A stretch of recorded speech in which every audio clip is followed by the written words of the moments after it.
আসসালামু আলাইকুম প্রিয় বন্ধুগণ, কেমন আছেন? নিশ্চয় আল্লাহর রহমতে ভালো আছেন। কথা বলবো আজকে বীমা গুরুত্ব নিয়ে। আমরা দেশ এবং প্রবাসে যারা আছি সবাই কিন্তু ইন্স্যুরেন্সের সাথে কম বেশি পরিচিত। বিশেষ করে প্রবাসী যারা আছে আমরা সবাই কিন্তু ইন্স্যুরেন্সের সাথে পরিচিত। কেননা আমরা না চাইলেও কিন্তু আমাদের নামে একটা ইন্স্যুরেন্স অটোমেটিক গভর্নমেন্টের তরফ থেকে আমাদেরকে করে দেওয়া হয়েছে, যেটা যারা বাহরাইনে আছেন অনেকে জানেন যে এলএমআর ইন্স্যুরেন্স। তো এলএমআর ইন্স্যুরেন্স এই জন্যই করা হয়েছে, আপনি বা আমি যদি কোনো হেলথ অসুবিধায় পড়ি, আমাদের যদি অসুস্থতা হয়, তাহলে আমাদের যে ইন্স্যুরেন্সের এগেনিস্টে একটি হসপিটাল রয়েছে, যেখানে আপনার সিপিআরএ বা আকামার সাথে সংযুক্ত একটা হসপিটাল থাকে, সেখান থেকে আমরা এই সুবিধাটা নিতে পারি সম্পূর্ণ ফ্রিতে।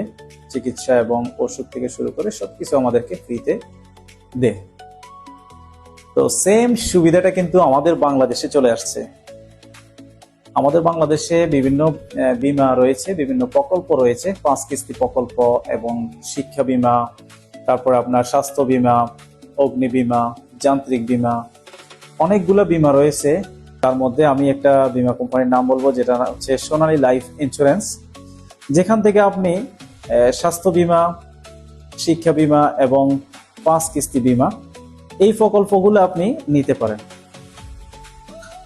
এখান থেকে পলিসিগুলো নিলে যে সুবিধাটা আপনি পাবেন, শরিয়ত সম্মত আপনার ইন্স্যুরেন্স কোম্পানিটা পরিচালিত হয়। তো আপনি চাইলে আমাদের থেকে যে কোনো প্রোডাক্ট নিতে পারেন, বীমা প্রোডাক্ট ক্রয় করতে পারেন। যেমন আপনি এখানে রয়েছে আপনার শিক্ষা বীমা রয়েছে, স্বাস্থ্য বীমা রয়েছে। বীমা আমাদের দৈনন্দিন জীবনে কিন্তু প্রয়োজন। আমরা চাইলে আমাদের প্রত্যেকের জীবনে একটা করে বীমা করে রাখতে পারি, হয়তো আপনার ফ্যামিলির জন্য অথবা আপনার নিজের জন্য একটা বীমা করে রাখতে পারেন। তো বীমা আমাদের জীবনে খুবই গুরুত্বপূর্ণ একটা বিষয়। আমরা যারা আসি প্রবাসে বা দেশে, যদি আপনার এই বীমা করা এবং তার পাশাপাশি যদি কোনো আপনি কাজ করতে চান, এটার মাধ্যমে আবার কিন্তু আপনি একটা ভালো অপরচুনিটিতে কাজও করতে পারেন। যদি আপনি সেই সুবিধাটা নিতে চান, তাহলে আমাদের সাথে যোগাযোগ করতে পারেন। তো ধন্যবাদ সবাইকে, ভালো থাকবেন, সুস্থ থাকবেন। আসসালামু আলাইকুম।